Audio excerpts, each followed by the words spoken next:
Welcome to Uriah Heep, the Magician's Podcast. I'll be covering every studio song the band has recorded and every bonus track that I can find. Each week we'll go over a new song from the beginning to where they are currently, and as they keep adding albums, I'll keep adding shows. Let the deep dive party begin. In the magic garden, some were singing, some were dancing. What was it like for Metallica, do you know? Well, I think that, first of all, I think there's very few bands out there that make such a progressive leap from their first to second album as Metallica did. Because when you listen to Kill 'Em All, you hear the innocence, you hear the youthful energy, whether it's in the lyrics or the performances or the arrangements. There's so many songs on there that are kind of like a blueprint of what would come later. Mm-hmm. And then when you hear Ride the Lightning, it's such a gigantic step forward. And the albums were released 1983, then 1984. So on paper, it looks like, wow, they made a gigantic leap in a year. But that's not the case because, you know, as you said, they had a couple years, right, to write those songs for Kill 'Em All. But at the time they're writing Kill 'Em All and have those songs up, the writing process already started for Ride the Lightning. Sure. And so, you know, there's a larger window of growth and progression behind the scenes than it looks like it's on paper.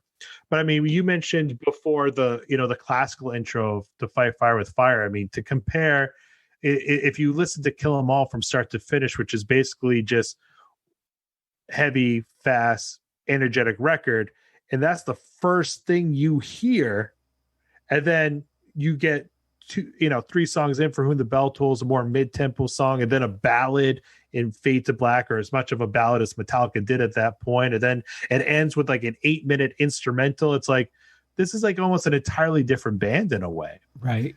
Yeah. Well, you're right, because Hit the Lights, which is the first song on Kill 'Em All, is, I'm telling you as if you don't know, but it's like, it sounds like they're opening a concert, right? It's just got that, we just got on stage, the audience is warmed up, we're ready to go, we're just doing our warm up, versus Fight Fire with Fire, which is really more of we really put a lot of thought into this music. We really, we felt it, but it's intellectual as well, which you don't get as much on Kill 'Em All. Kill 'Em All is just like raw energy and power and excitement. Sure. Whereas I think Ride the Lightning was a much more refined set of songs.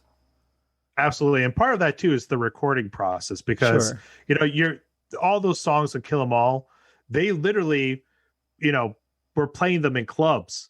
And then they got a little bit of money to make an album really quick. I think the whole album was recorded in, I'll make up a number, but, a month, probably in a couple weeks. It was recorded, not written, but recorded in a couple weeks.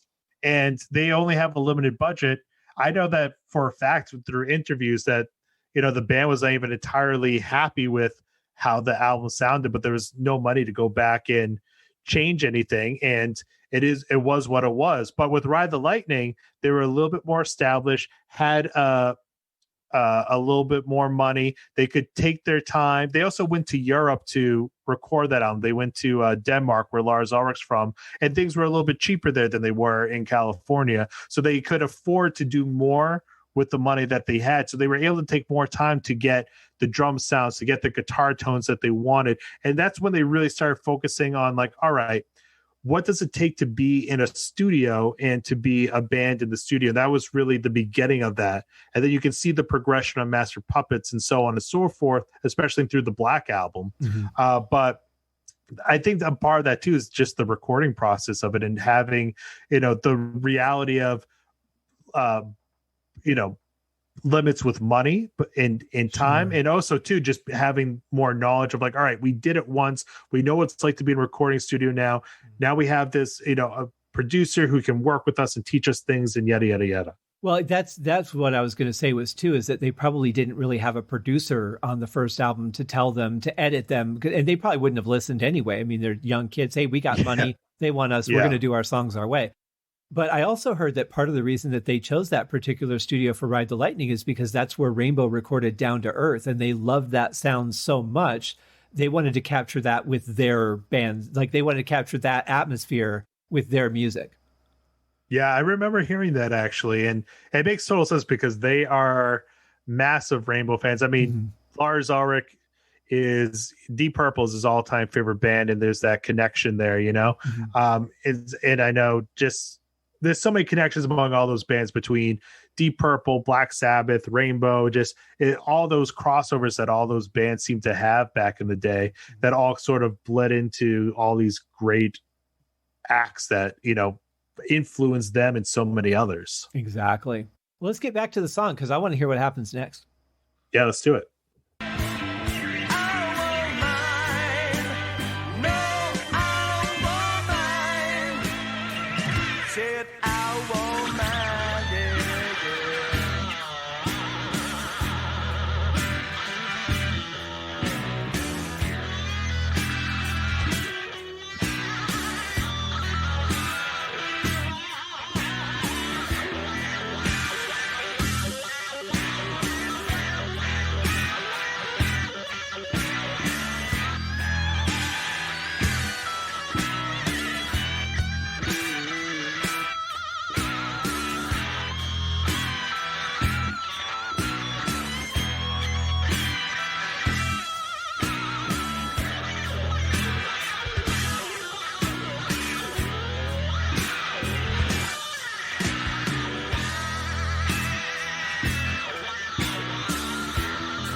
How do you decide that we're just going to let you solo for like a good 2 minutes and then just keep going and we're going to fade it out? I mean, that's a long time to sustain an interesting bit of guitar work, but I think he did it.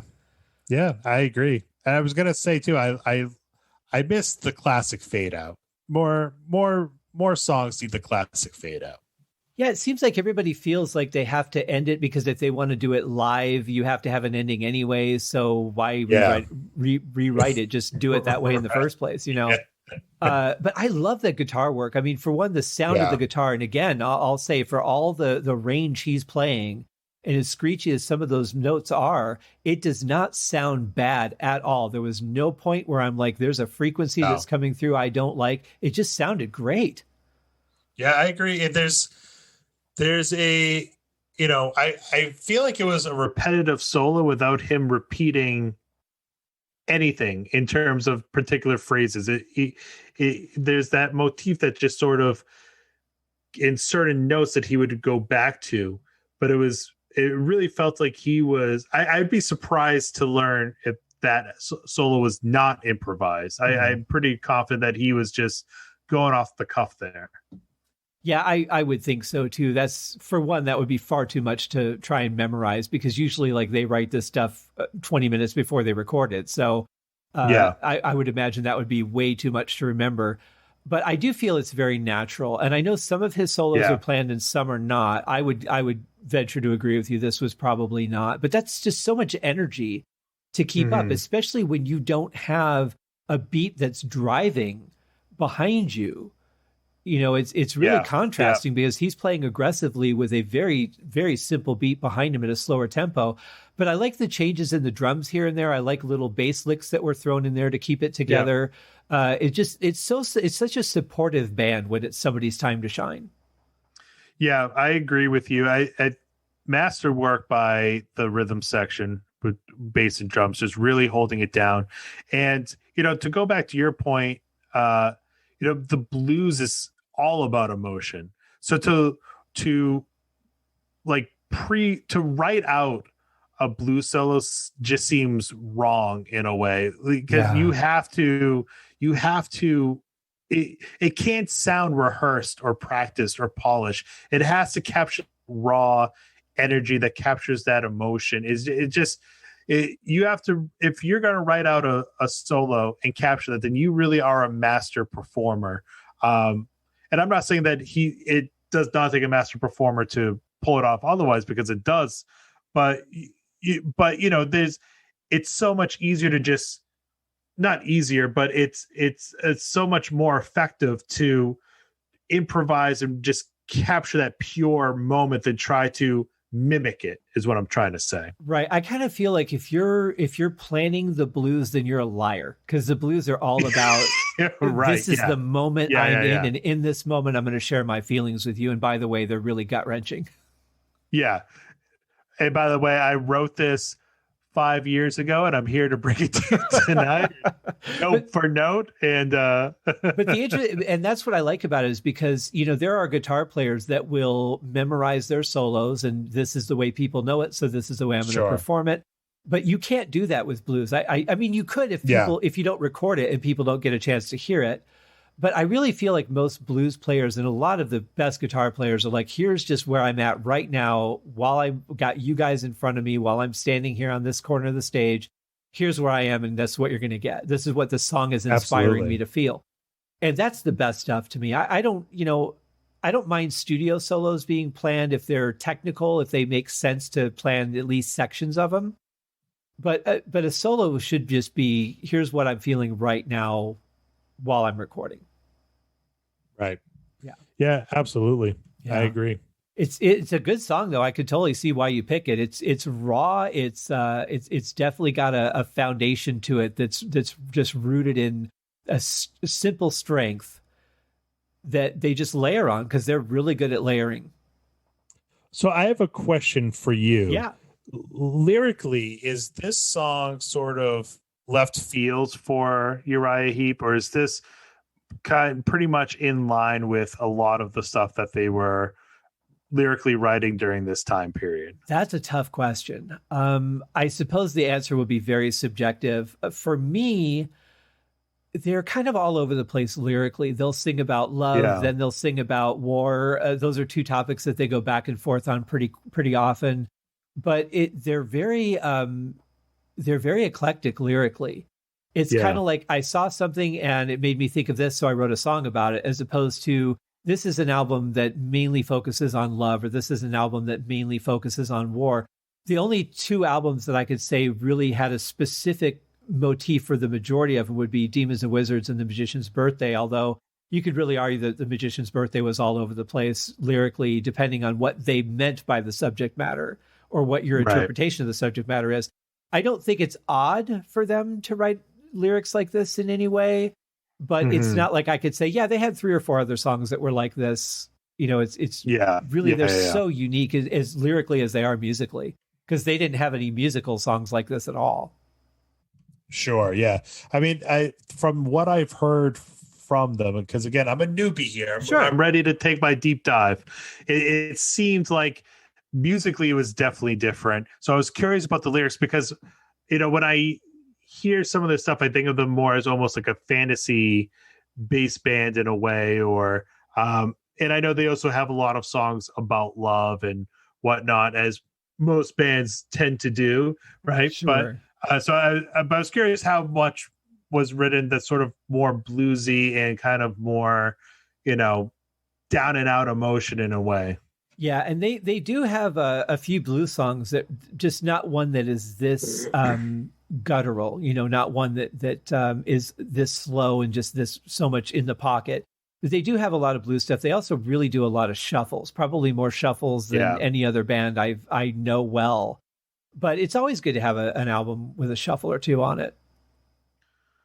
Well, I really enjoy that song, and like I said, I could really picture on Garaging 2 when it comes out someday, Metallica pulling off this song or another Heep song. I think, a song like this especially, I think is right up their alley in terms of groove. I think I could picture them beefing it up and Metallica-izing it a bit.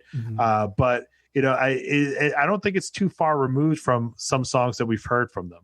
Yeah, I would agree with that. I would love to hear Metallica do a version of this. I'd love to hear what Kirk would play over it, since it's basically mostly solo through the whole thing with a backing rhythm guitar. But yeah, it would be quite an adventure. I'd love to hear what they would do with it.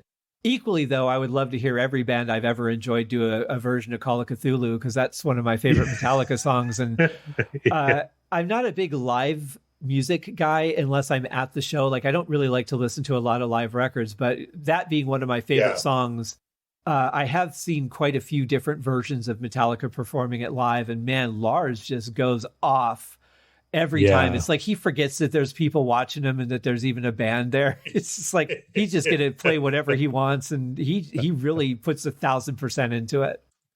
I agree with you, actually, where I'm not a big fan of live albums, unless if it's, in order for me to really respond to live album, I have to either have been there in person, or it has to be unique, like an unplugged performance that's really well done, or like the S&M concerts I really liked from Metallica. And I mentioned that because the Call of Cthulhu S&M version with the symphony orchestra, I think, is this might be a hot take for somebody. I think that is the premiere version of the song, where it sounds like it's taken straight from a film soundtrack.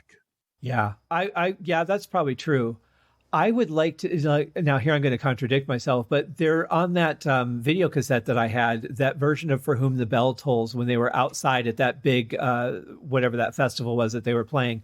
That's one show I would like to see the entire show of, because I think they were really comfortable as a band at that point. They were so fearless and adventurous, and they just went for it 1,000%. And I think that would be a show to see, because I love the version of For Whom the Bell Tolls that they did. And I think there might have been another song from that show on the video. I can't remember now. Or maybe that was the Cliff 'Em All one, maybe. I don't know. It was a long time ago and I'm old. But great stuff. I'm really glad that you're getting into Heep. I think if you like Metallica, I have to think that there's got to be at least some Heep that you would like, because they have a lot of those same roots. And being that Heep was probably a band that they listened to, even if they don't talk about them that much. I mean, obviously Lars is fighting for them to get in the Hall of Fame, or has touched on that at least. There has to be some influence there as well. And how could there not be if they were listening to music from that era? I mean, you'd have to be influenced at least to some extent by all those bands. Absolutely. And I actually have a question for you that I think will tie in with this, because you were kind enough to you're going to send me the audio. This is also coming on the Metallicast feed. So a lot of Metallica fans are going to be listening to this either on my feed or your feed. I only told you that to get you on the show, though. So that's probably not going to happen. You know what? So if you're listening, I need a guest for next week's show. Nicely done. But if, as the resident Uriah Heep expert here, what would be like a definitive album that you would recommend as somebody's first Uriah Heep album? They want to take a deep dive.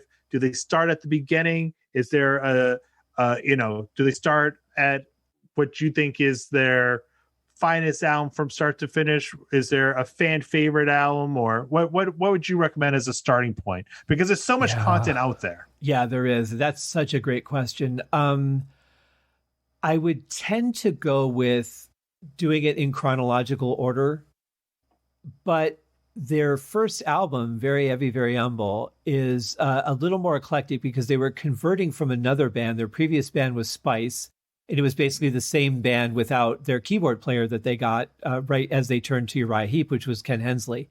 And he became one of the primary writers. So the sound changed a lot, but there were songs that were left over from Spice that were put on the first album.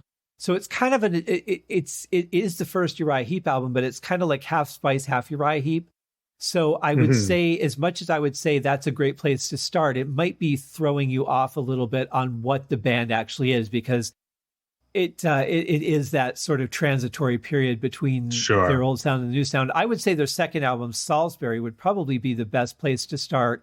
Once you're a little more familiar with the band, maybe go back and listen to Look at Yourself, or a Very Heavy, Very Humble, and kind of then see, okay, well, this is where they came from. Now I understand how they arrived at Salisbury, but I think Salisbury would probably be where they really became a cohesive Uriah Heep.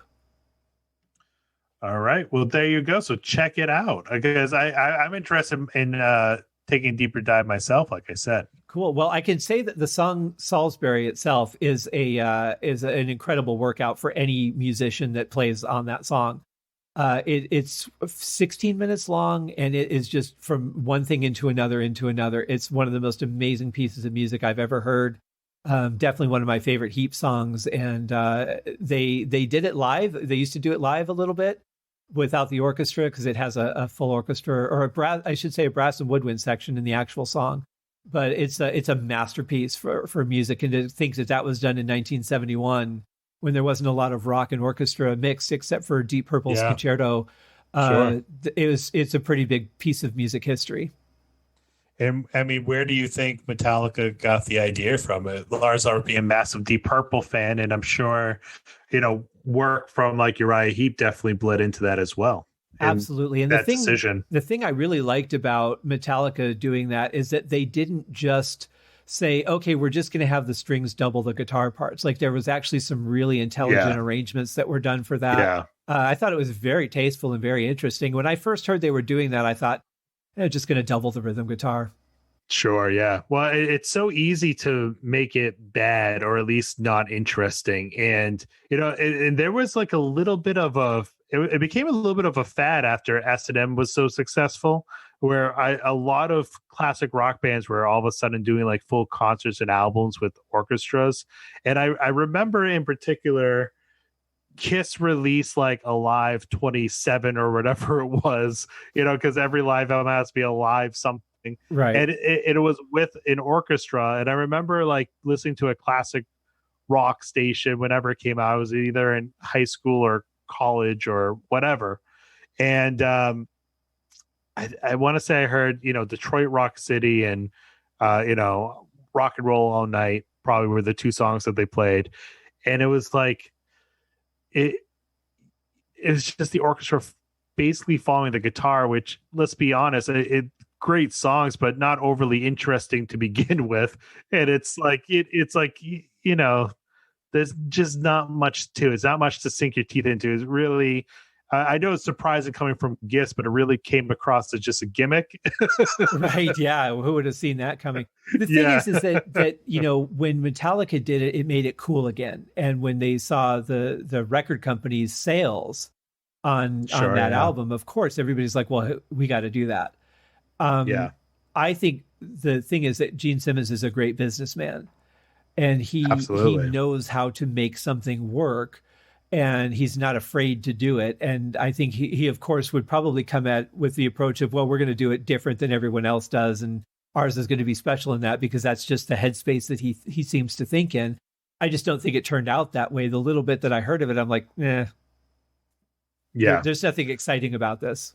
Yeah. I mean, that's the story of Kiss, though. They are okay musicians, good songwriters, great businessmen. Yes.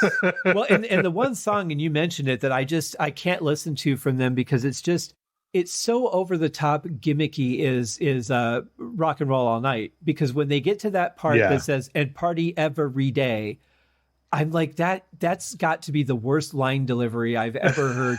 And anybody who listens to this show knows that I am all about the positive stuff. Like, I don't like to bash stuff. I'm like, let's find the good in it. If I don't like something, I'll mention it, but I'm not going to dwell on it. And it's usually a mix or something that I don't like.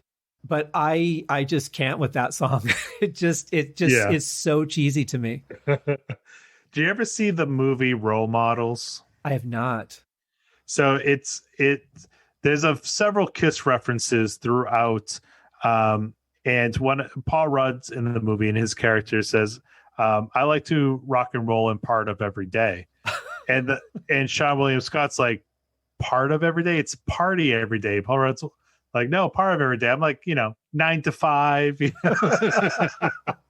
But it made me think of it because the delivery is like a little bit awkward when you hear the song. It's almost like they wrote that as eighth notes and said you have to accent each one. It just feels so awkward and forced to me. Yeah. Now, interestingly, as I'm not a huge fan of Kiss. I don't have anything against them, but I've just never really gotten into their music. But we have a Kiss mini golf course here at the Rio Hotel in Vegas. And it's pretty neat looking. I haven't gone through the course yet, but they have a huge gift shop and just so much Kiss merchandise and historical stuff. It's like a museum / mini golf course. Fun fact is I'm not a big Kiss fan at all. I appreciate them for what they are, and but I have played mini golf there. Oh, have you really? Oh, okay. How's the course? I went to Las Vegas for a wedding, and it was and that was part of the wedding festivities. Was the groom was a big Kiss fan, so we went to play Kiss mini golf. It was interesting. It was cool. It's as gimmicky and cheesy as you would expect, but it was fun. They play Kiss over the loudspeaker nonstop, and it's all indoors and glow in the dark. And we were drinking, so it's hard not to have fun when you're drinking beer and playing mini golf, especially in the dark. Especially when it's glow in the dark, right. Yeah. We also have a Twilight Zone miniature golf course that is done so well, but it is literally only certain things are glowing, and that is all you see. And it plays the Twilight Zone theme the whole time. So you're just like, I don't even know if I want to be here.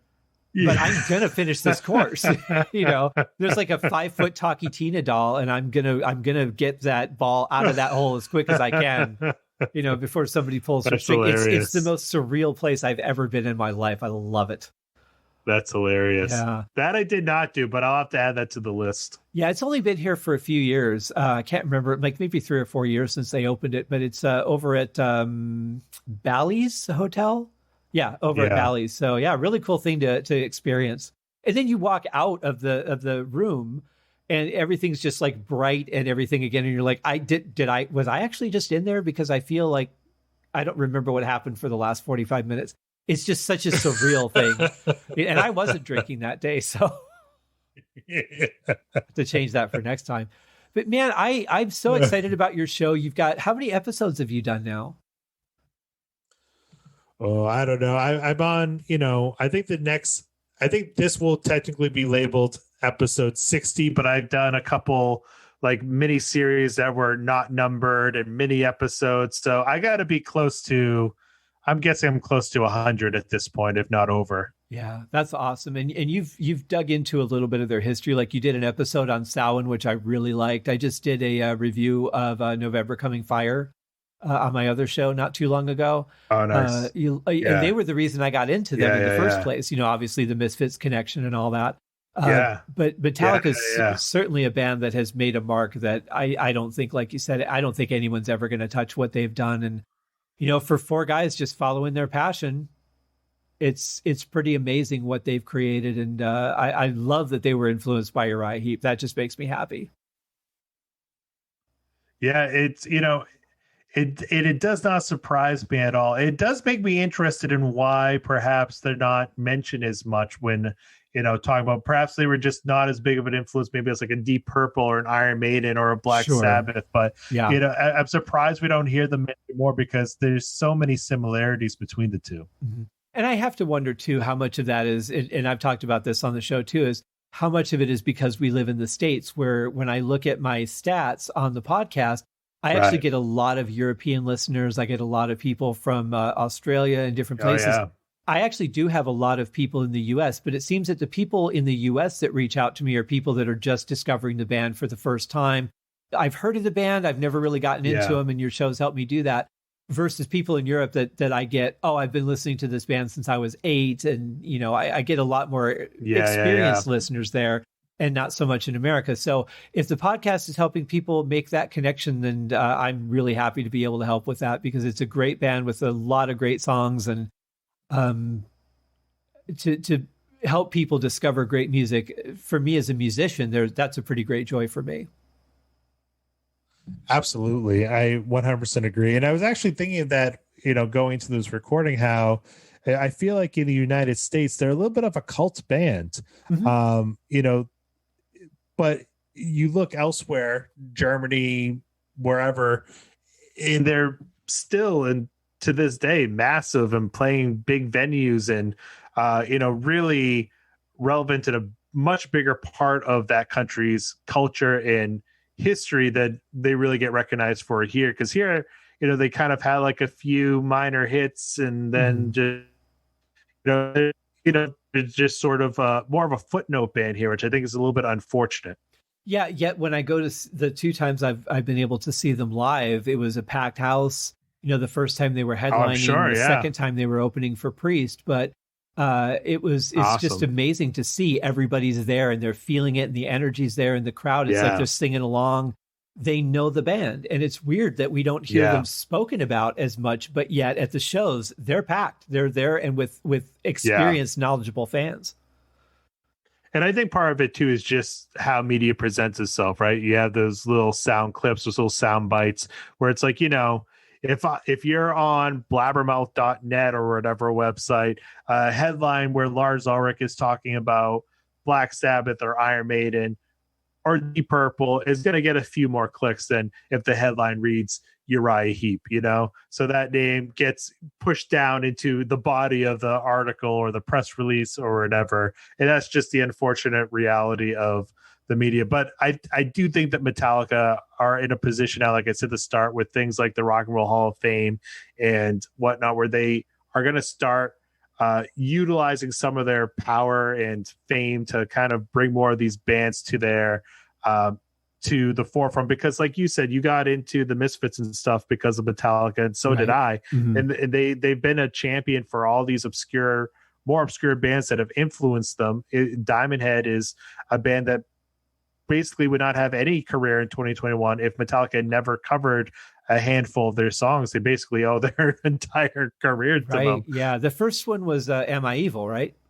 Yeah, and they've done, Am I Evil, Helpless, The Prince, It's Electric. Basically, they've done like 3/4 of their debut album has been covered by Metallica, and they're still able to make albums and tour. And they're one of those bands that have had multiple lineup changes, and they have a different singer and stuff now, but they're still out there as Diamond Head, and it's really because of Metallica. And I think Metallica has done that for a lot of bands and will continue doing that. And even for bands that do not need them to, like an Iron Maiden, I think they have a shot at making to the Rock and Roll Hall of Fame this year. They've been nominated for the first time finally, and I think they have a chance because of people like Metallica in their corner who are in the Hall of Fame and who are championing them and rooting for them and pushing for them.